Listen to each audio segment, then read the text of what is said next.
সাহেবদা, সাহেবদা, দিন এখন পাল্টে গেছে।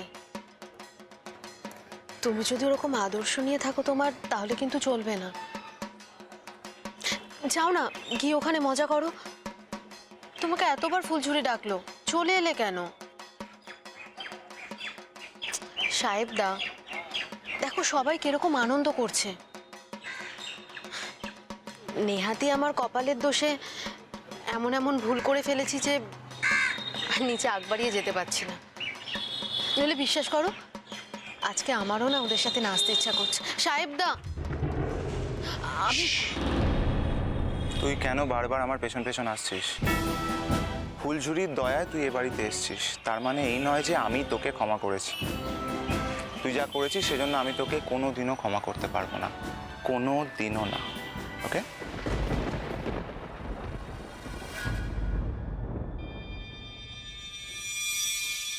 আমি জানি আমি ক্ষমা পাবো না তোমার। এইভাবে দূরে ঠেলে দিয়ে তুমি আরো বেশি নিজের সর্বনাশ ডেকে আনছো সাহেবদা। এরপর কিন্তু সত্যিই আমার কিছু করার থাকবে না। একটা কথা মনে রেখো, আমি কিন্তু তোমার একটা দিনের অপমানও ভুলবো না, এ কথাটা মনে রেখো।